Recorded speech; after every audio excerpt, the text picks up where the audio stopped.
Welcome, everyone. I am so delighted to introduce Barbara Lesch McCaffrey, Ph.D. Barbara taught in Sonoma State's interdisciplinary program, the Hutchins School of Liberal Studies, as well as in the departments of English, American Multicultural Studies, Global Studies, and Women's and Gender Studies. Since 2000, she has also been actively involved in Holocaust and genocide education. She is currently the Dean of Ner Shalom's Beit Midrash Lifelong Jewish Learning.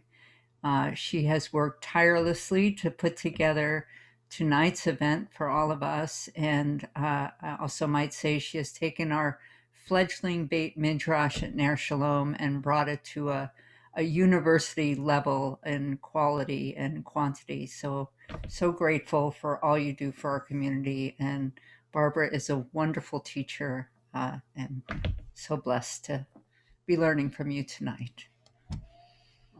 Thank you, Shoshana, for your kind words of introduction, and to Roe Abastato, who will be serving as tonight's shamus. And if you have any technical difficulties, you can send him a message in the chat. It's always challenging to plan these sessions when you can't predict how many people will attend. And what I know is I always have 20 times more to share than there's time. So we may not be able to cover everything. And if I need to skip ahead, please bear with me. Thanks. The title of this session is Finding Resilience as We Reemerge. And my hope is that in the time we have together tonight, we'll discover aspects of our own journey since we sheltered in place last March, and tap into aspects of our personal sources of resilience. If you have a journal or a piece of paper, you may want to have it handy with a pen, or get out that wonderful little bundle of art supplies. As the Grateful Dead said in Trucking, sometimes the light's all shining on me. Other times I can barely see. Lately it occurs to me, what a long, strange trip it's been. As many of us have been responding, thank you, Mac, to the decreased infection numbers, the availability of vaccines, and reached the status of fully vaccinated, it felt both like the world was about to open up again, but it was balanced by a sense that we had to be cautious. Many of us knew that the world into which we were emerging would not be the same as the one we retreated from in March of 2020. Roe, would you put up the slides, please? And go to the second one. 2 weeks ago, oops.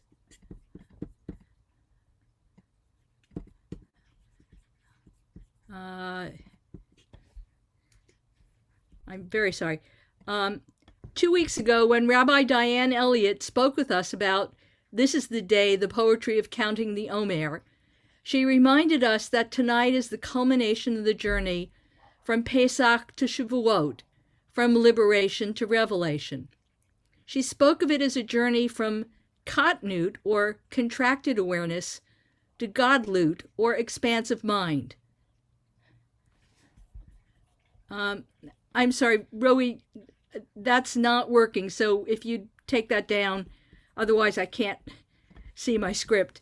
Thank you. Sorry about that. How do we move from the contracted awareness of the past 14 months into expansiveness?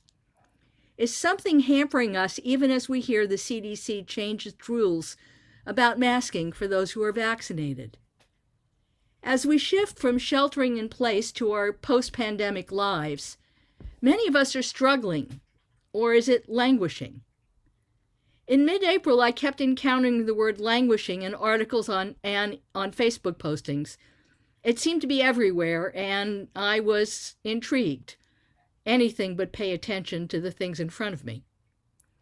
An article by Adam Grant appeared in the New York Times in mid-April entitled, "There's a Name for the Blah You're Feeling. It's called Languishing." He said that at first he didn't recognize the symptoms that we all had in common. Friends mentioned they were having trouble concentrating. It wasn't burnout. We still had energy. It wasn't depression. We didn't feel hopeless. We just felt somewhat joyless and aimless. And that's what is the term languishing. He goes on to say that languishing is a sense of stagnation and emptiness. It feels as if you're muddling through your days, looking at your life through a foggy windshield. And it might be the dominant emotion of this time period.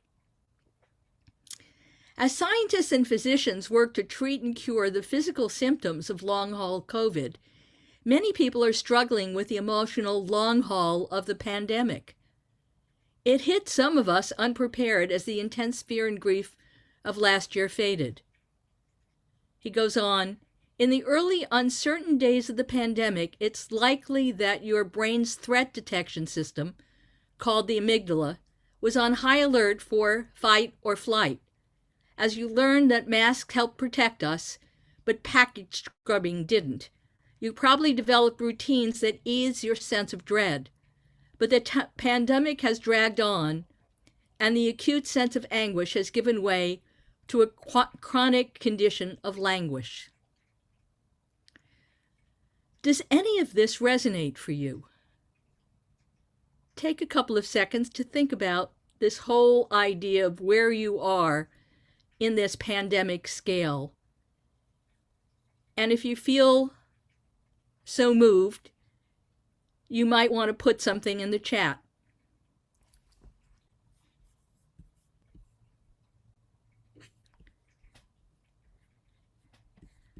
The author of the article is an organizational psychologist from Wharton, and he describes languishing as the void between depression and flourishing, the absence of well-being. He says that you're not functioning at full capacity.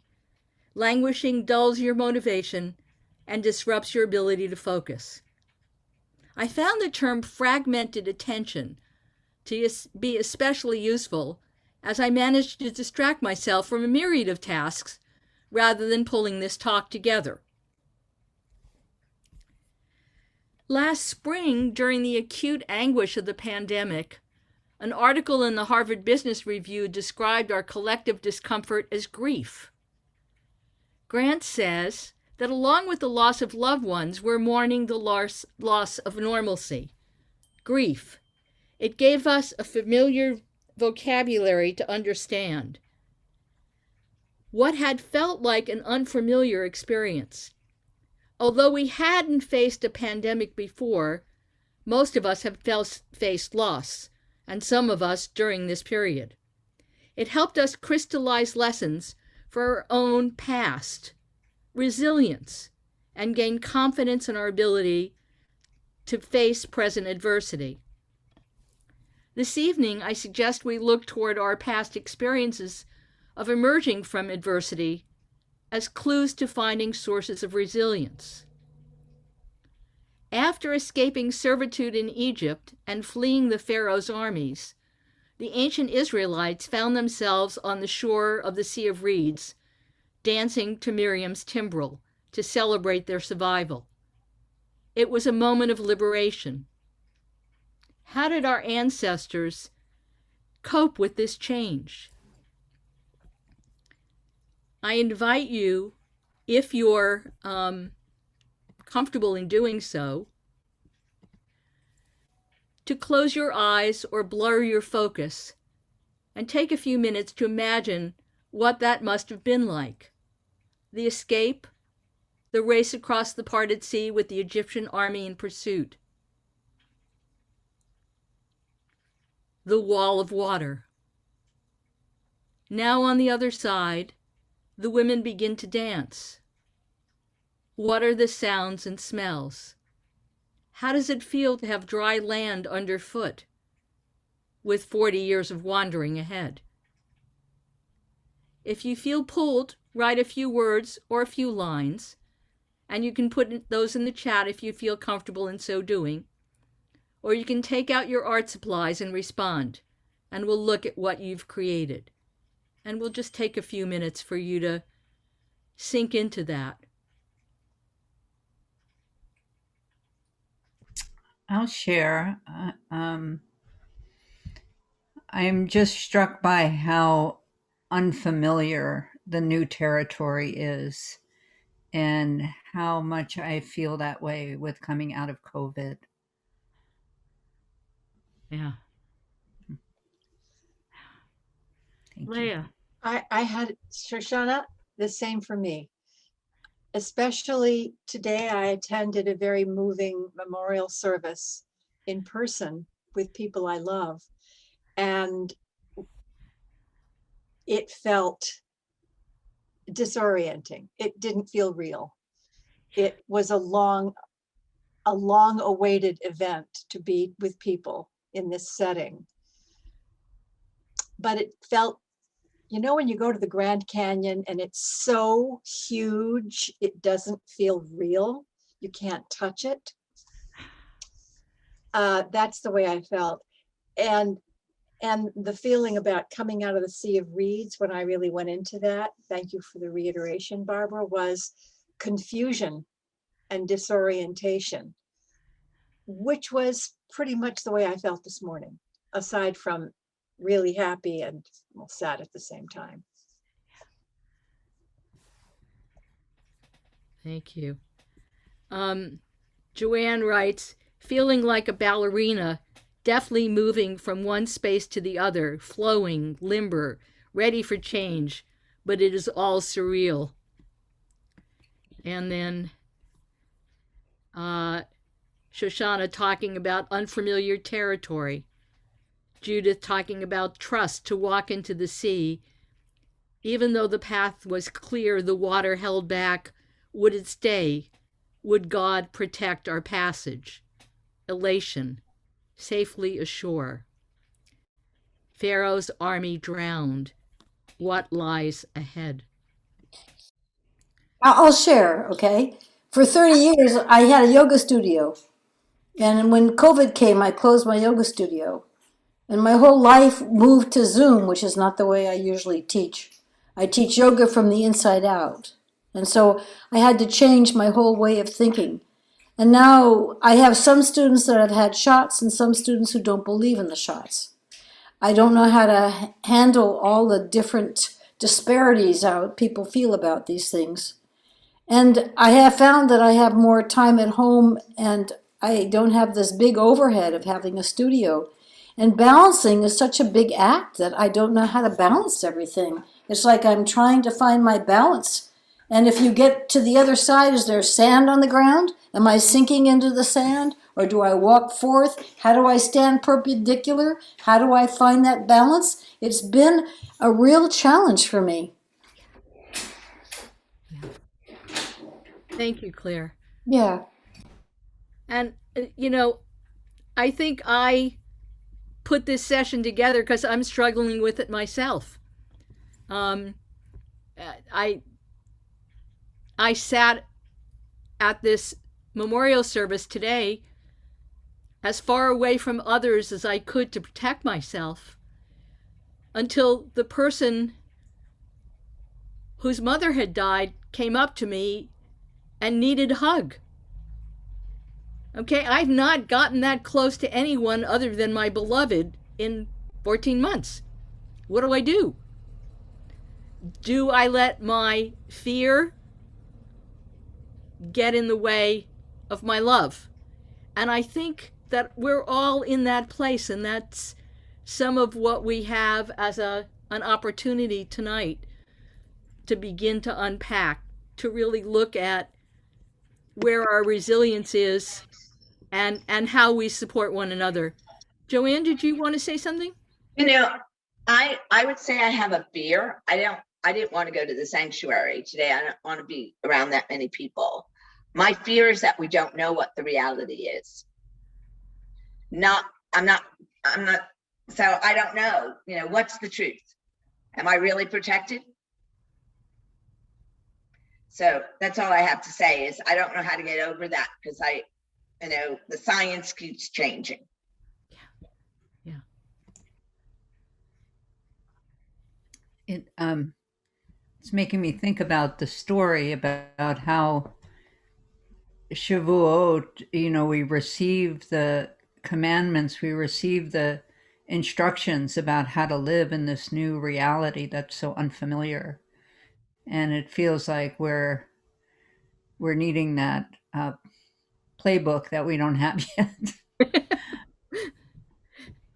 It's confusing. Maybe it's up to us to write it. In so many ways, the first step to healing is naming our experience and emotions. And can we fully emerge? Or do we need to be mindful of becoming ill or infecting others? How do we trust the science we're being told? How do we regain our ease after such and so much social isolation? Can we perhaps learn lessons in rebalancing and resilience from each other and from those who were hidden during the Holocaust as they emerged back into the world? As someone who's been teaching about the Holocaust and genocide for the past 20 years, I've had the opportunity to focus on the writings of those who were hidden, often as children or teens, and there is much in their experience which may resonate in this time of transition from us. And one of the things I will do as a follow-up is send you all the lovely slides I created, which we can have on screen and have me actually look at what I'm sharing with you.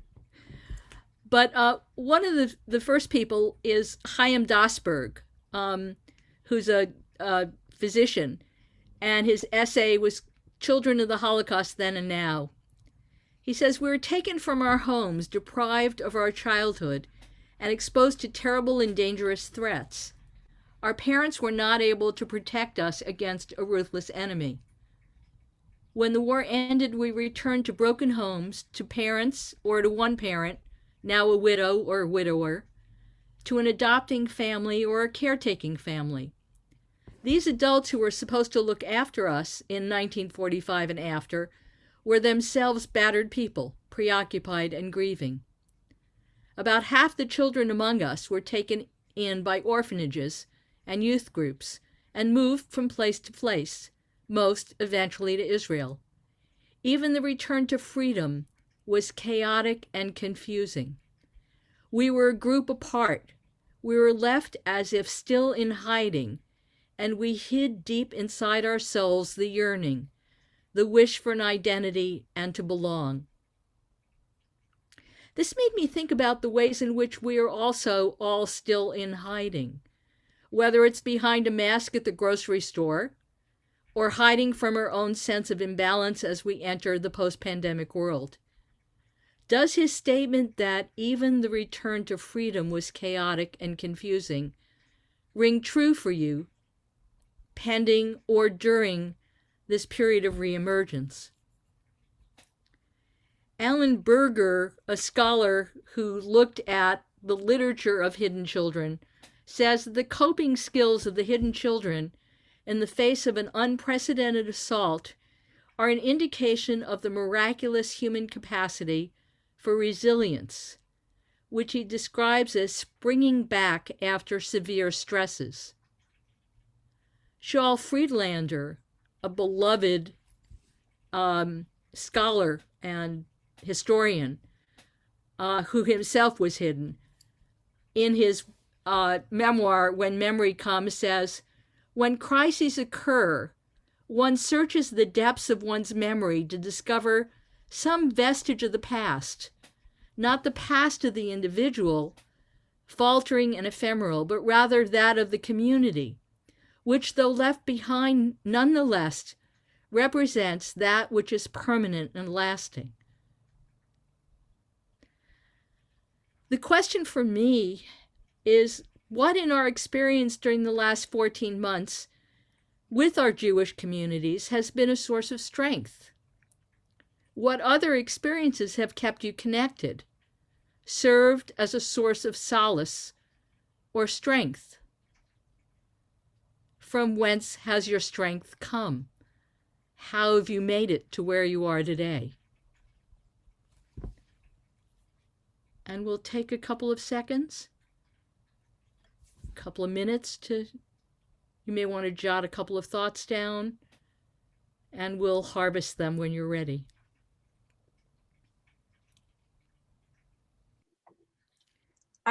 I coped very well. And a lot of this was due to the Zoom world in Ner Shalom, that it was not a problem for me to feel the intimacy of connection via my screen. And and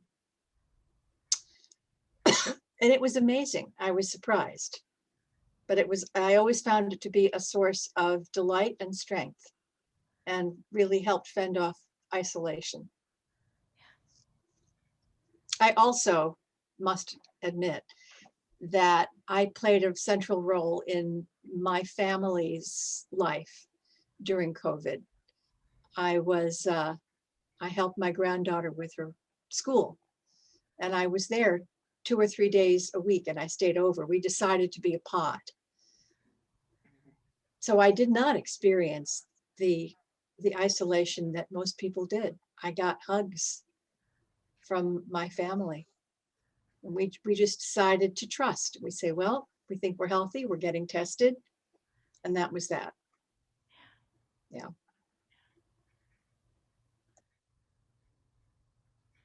So I would agree with what Leah said, that the Zoom community that replaced our face-to-face community in some ways was even, it was more, not some ways, it was more accessible than being face-to-face because it was there. I just had to tune in. And so that was really a source of strength in the beginning of coming together as a community virtually.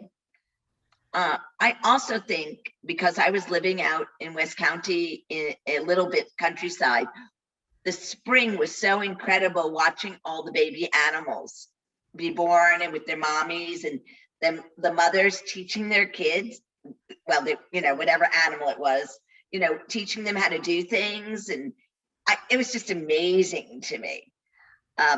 It was like, and then the stars at night were like a planetarium because there's no street lights. It was surreal.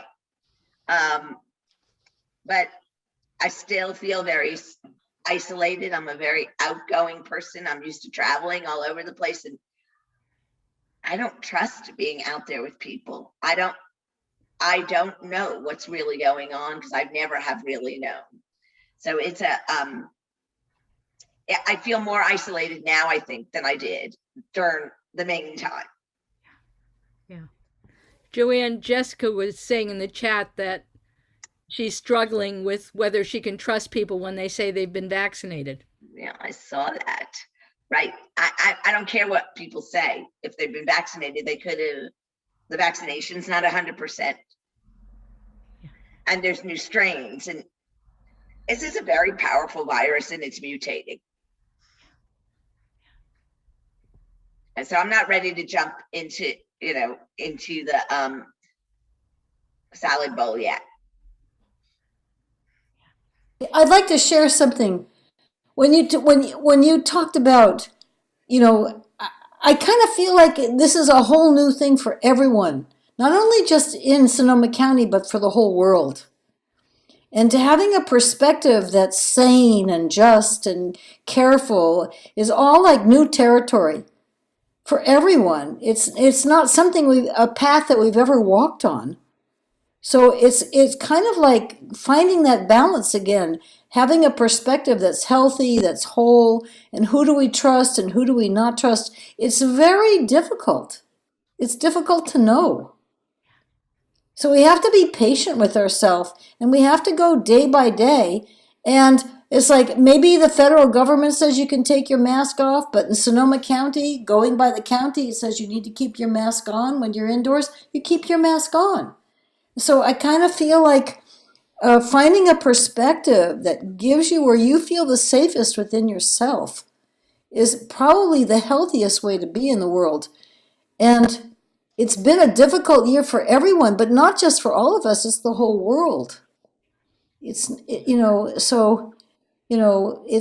finding a perspective of wholeness that we want to have, and staying safe and healthy is, a challenge this time, And I mean, as a yoga teacher, I have some students that do not believe in getting the shots. And I have a hard time with that because I feel like it's selfish. So I have to stop there because I could go on about that. But that's enough. Thank you. And I think it's important for us to open spaces to have these conversations, though, because we're all trying to figure it out. And we may not be in the same place on the spectrum of how to deal with it, but all of us are trying to find a way that feels right for us. Do I dare go into the grocery store at 4 p.m? I have said to myself, I'll know we're on the other side of this pandemic when I don't have to get up at dark to go grocery shopping. And I am not a morning person. So, all of us have turned our lives in different ways to try to cope.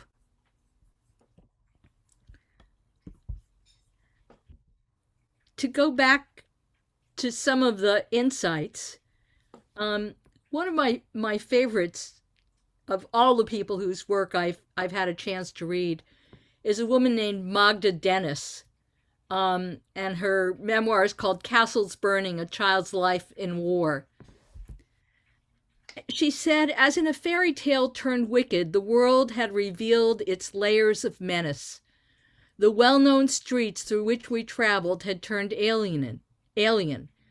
There was no more Budapest. We were in a bewitched city of evil populated by hidden monsters. One accusing word, one pointing finger could get us killed instantly. One person with COVID could get us infected. Late in the memoir, she says, still, I felt encased in some invisible substance that stood between me and the world.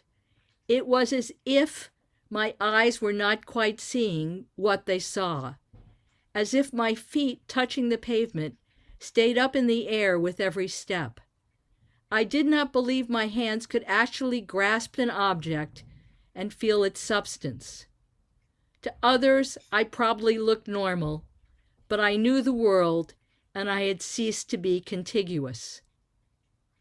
Later on, she says, the most pervasive emotion in me was not terror, it was disbelief. How could this all have happened? How could it have been foretold, prevented? My previous life receded. In many ways, her sense of the familiar becoming a threat has parallels with our own experiences of those in our environment who choose not to wear masks, or my favorite, those who wear their mask beneath their noses. Her response is to disconnect and disappear, and I think many of our peers and ourselves may have also done so. But how do we reemerge? Or do we stay in that twilight zone of disconnection? The writer and Holocaust scholar Nahama Tech, in Dry Tears, The Story of a Lost Childhood, wrote, our close confinement, our uncertainty about the future, the constant threat that hung over us, all these were taking their toll. I worried most about my mother and tried to hide my own misery. She had been so talkative and lively in the past, became unusually quiet and subdued. She behaved as if she had lost some of her will to live. More than ever, she passively followed any of my father's suggestions. My sister had also changed. She was losing her self-assurance, was becoming passive like my mother. And like my mother, she seemed more willing to listen, less eager to advise. While the experience of those in hiding during the Holocaust is in no way equivalent to the experience of those of us who've been fortunate not to have succumbed to the pandemic, there are some parallels in the emotional responses. And Shoshana did not know that I would be quoting from her new book, The Mystical Exodus in Jungian Perspective. But she speaks about awakening from the trance of exile. And has not this past year and a half felt like exile, as if we were moving in an altered state, a trance? She says that when we suffer trauma, both personal and collective, we're wounded in our capacity to love. Healing our capacity to love and be loved allows us to move out of the narrow consciousness engendered by trauma. Let me repeat that. Healing our capacity to love and be loved allows us to move out of the narrow consciousness engendered by trauma. She says healing occurs when we can recover our feeling and creativity and awaken our imagination. My question for us as we end this session is, how do we hasten that process? How do we jumpstart that this evening?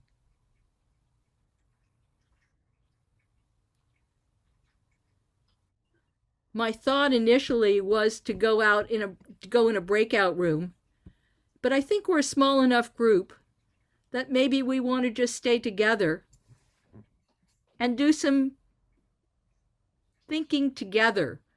How can we support one another in staying afloat, in finding our balance, in getting in touch with the aspects of resilience that are part of our fiber? That I love what Basha was saying, the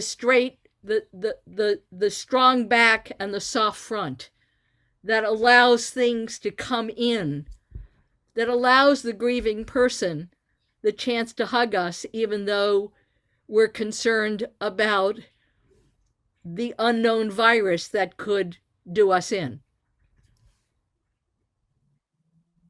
Shoshana.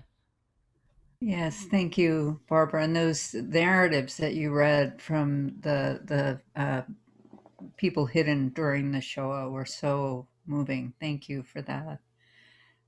I find myself wanting to respond to what you shared, Claire. I was just very moved by your sharing about your yoga teaching. And I'm in the same position with my therapy practice. I'm still practicing at home through Zoom and don't know about going back because some people are vaccinated and some people aren't. But I just felt very moved by, you sharing the struggle of that, and also just what you're offering people through offering yoga through this time, because I think we've been, so kind of frozen in our bodies in so many ways with the quarantine, and just to be providing that that teaching about staying connected and supple in our bodies. And I just felt moved to appreciate your work. And in listening to the narratives from the recollections of people who were children hiding during the Holocaust, I was thinking about how once many of us geared up to be in that mode, it's very hard to unravel it, because it took a lot to move from where we were. And it's deeper than just, it's much deeper than the fire I had in my house. I've moved beyond the fire I had in my house, even though I could have died that night. I've moved beyond that. It's just a one step in time. But the duration of this pandemic and the amount of coping skills we had to do in the realignment of our perspective and our interactions and interpersonal relations, it's very far reaching. And we each went through our own individual process also, and we connected with each other in different ways. So I'm not sure how we start to pull the thread, how we undo the threads that no longer need to be sewn. I have a thought that may sound to some, given that I've just admitted that I was not terribly isolated because of my pod with my family. And this may sound flip, and I apologize if it does. I don't mean it to be flip. The session that some of us were just in before with Basha and Judith was all about, it seems to me, how to cope with whatever there is, with the brokenness. And then Marcia was talking about how we can be broken. It's okay to be broken because that's part of the path to wholeness, understanding that we're broken. But I'm wondering if maybe how we can start to unravel is simply by the practice of being in the presence of the larger being that we are, of the divine. I mean, that's the simplest way. That's, for me, that's where I have to start whenever I am feeling broken. I can't make any decisions, can't think until I can connect with the whole, with the divine.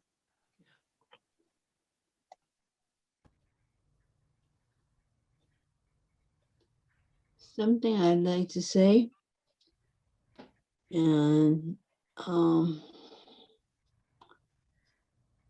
I've been feeling most of the day like I really don't have words to say, but I've got a lot to say given the memorial service for a dear friend and what's going on in the world and what's going on in my personal life. And what's been happening in this particular session is anybody who's spoken so far has expressed stuff that I had in my head. Thank you.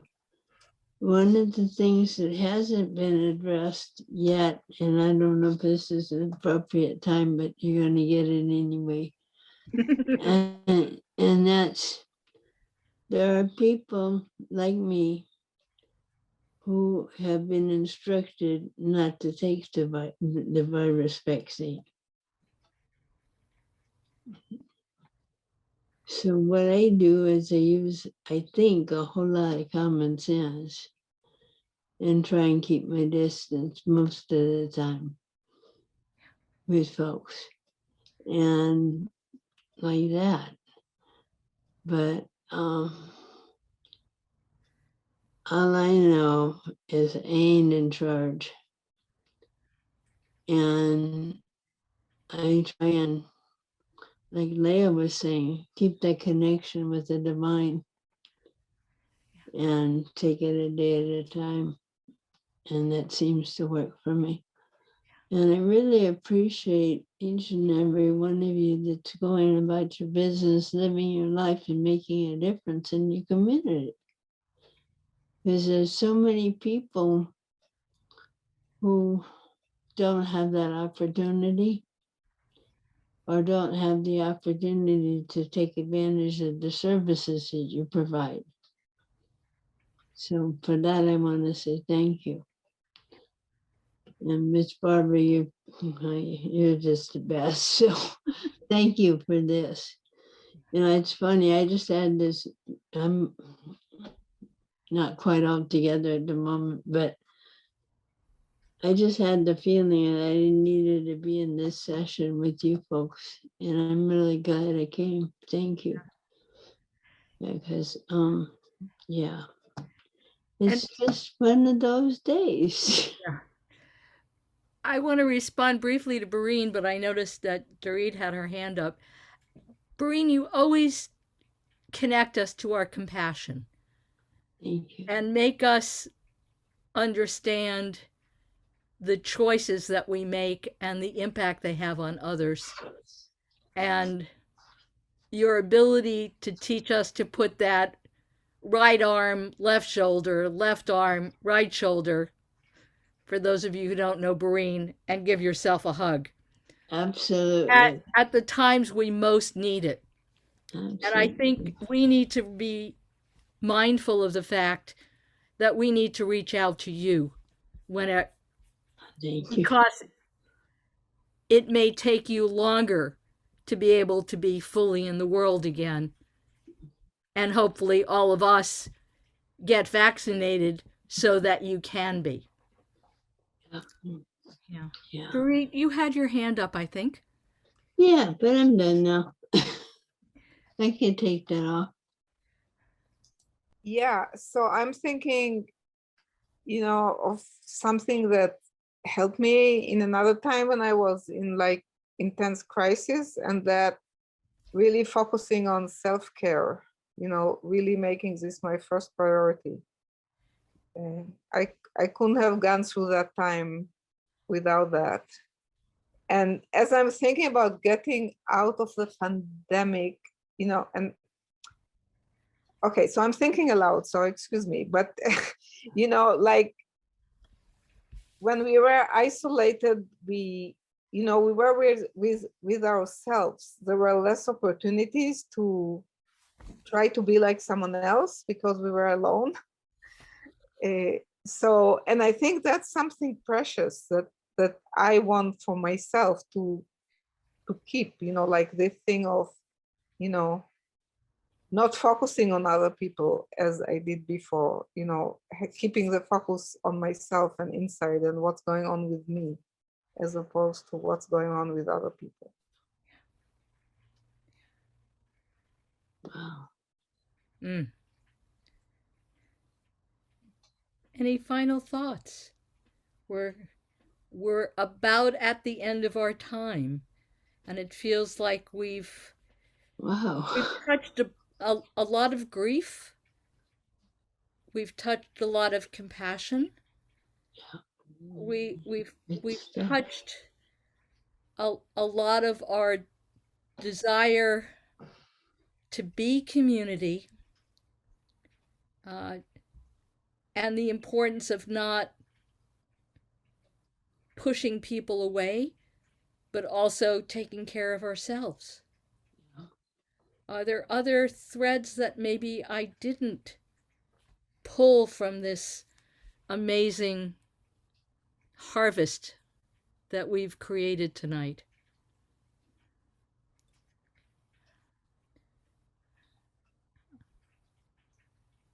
Thank you so much for being willing to deepen into this, and my great love and admiration for this larger community we've created for tonight's Tikkun.